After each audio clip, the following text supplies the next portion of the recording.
Setiap kali kita merayakan perjamuan Ekaristi dalam rangka memperingati dan juga mendoakan arwah saudara-saudari kita yang sudah dipanggil oleh Tuhan, selain kita menyerahkan arwah tersebut ke dalam kuasa Tuhan, sebenarnya kesempatan seperti ini juga merupakan kesempatan untuk merefleksikan perjalanan hidup kita. Maka kiranya pada kesempatan ini juga baik kalau kita merenungkan dan merefleksikan perjalanan hidup kita sampai saat ini. Bapak Ibu, saudara-saudari sekalian, hidup kita ini merupakan suatu proses. Dari lahir sampai akhirnya entah kapan nanti akan berakhir di dunia ini. Dan diharapkan dalam proses ini kita bertumbuh dan berkembang menjadi semakin baik. Jangan sampai justru sebaliknya menjadi semakin terpuruk. Kita yang lemah, yang hanya ciptaan, yang hanya kecil di hadapan Tuhan ini, diharapkan berproses dan semakin hari menjadi semakin kuat, menjadi semakin baik. Bahkan diharapkan kita juga menjadi semakin sempurna di hadapan. Nah, dalam proses ini, sebagai ciptaan, sebagai manusia yang lemah, memang kita harus selalu mengandalkan Tuhan.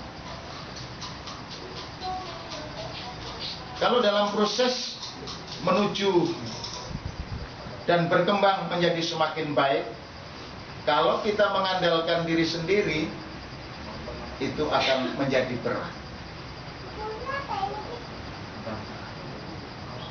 Maka Tuhan Yesus tadi dalam bacaan Injil mengingatkan kepada kita semua, datanglah kepadaku kalian semua yang letih lesu dan berbeban berat.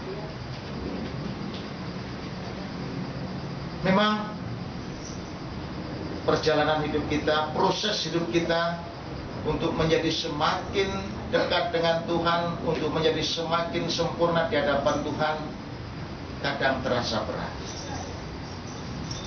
Dan bahkan juga kita mengalami peristiwa jatuh bangun. Maka dalam situasi seperti ini Tuhan mengundang kita, karena Tuhan tahu bahwa kita sebenarnya membutuhkan kekuatan dari Tuhan. Maka kita diajak untuk mau datang kepadanya.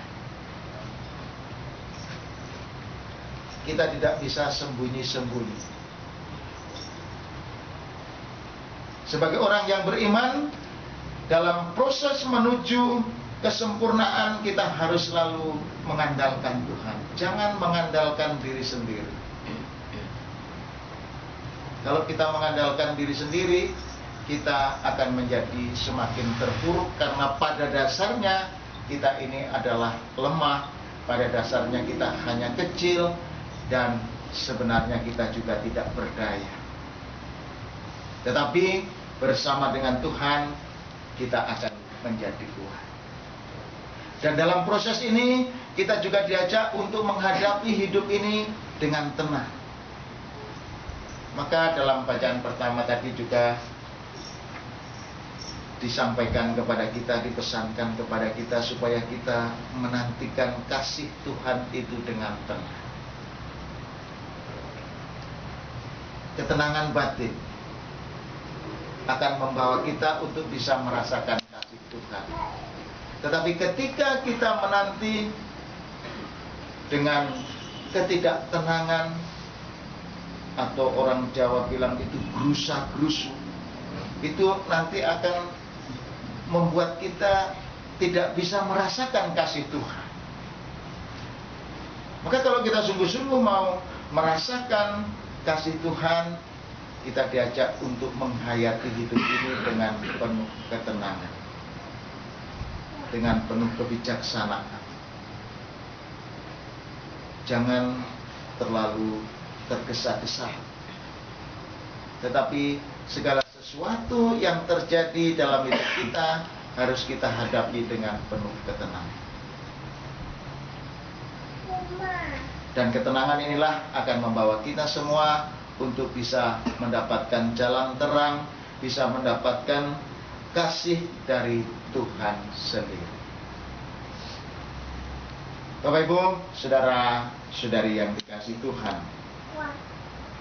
tadi pada awal dikatakan bahwa angka 40 adalah lambang pemurnian. Dengan ini sebenarnya mau dikatakan kepada kita semua bahwa dalam proses perjalanan hidup kita menuju pada kesempurnaan itu memang sangat tergantung kepada Tuhan. Yang berkuasa untuk memurnikan hidup kita ini adalah Tuhan sendiri. Maka ketika kita jatuh dalam proses, kita juga hanya bisa mengharapkan pertolongan dari Tuhan, pengampunan dari Tuhan. Maka dalam gereja Katolik juga ada kesempatan untuk pengakuan dosa. Ini sebenarnya juga merupakan suatu proses pemurnian dari hidup kita, dan pemurnian itu ada dalam Tuhan. Maka ketika kita jatuh, maka kita juga diajak untuk menghadap Tuhan, mohon rahmat pengampunan. Jangan sampai kita sembunyi-sembunyi menutupi kesalahan kita. Itu justru akan membuat kita menjadi semakin terbebani.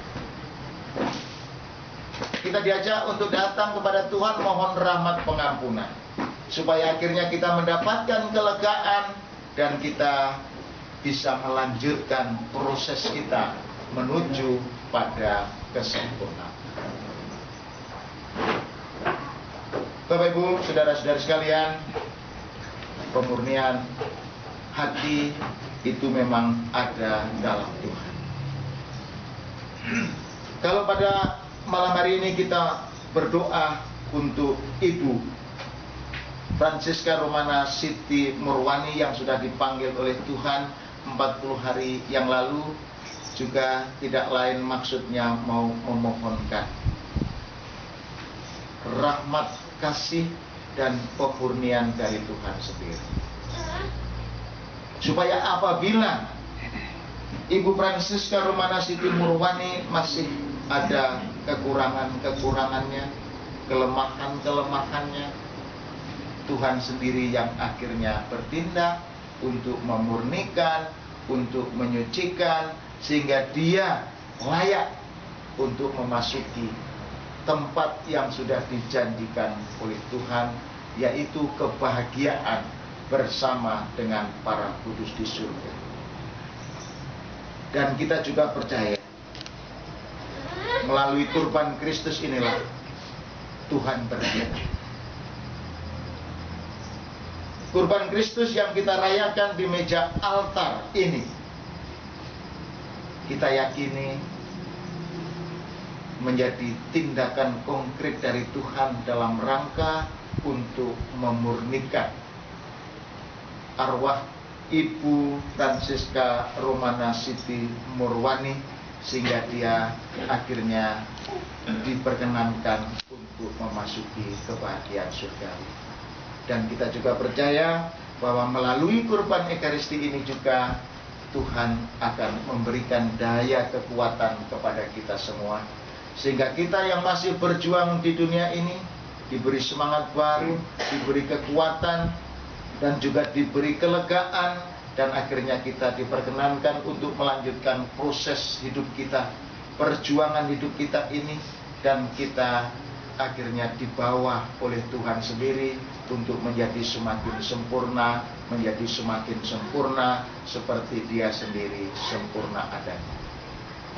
Oleh karena itu, Bapak Ibu, saudara-saudari yang dikasihi Tuhan, marilah dengan penuh keyakinan kita hantar, kita serahkan arwah Ibu Franciska Romana Siti Murwani ke dalam kuasa Tuhan, supaya Tuhan sendiri yang bertindak untuk menyucikan, memurnikan dia, sehingga dia sungguh diperkenankan untuk memasuki kebahagiaan surgawi.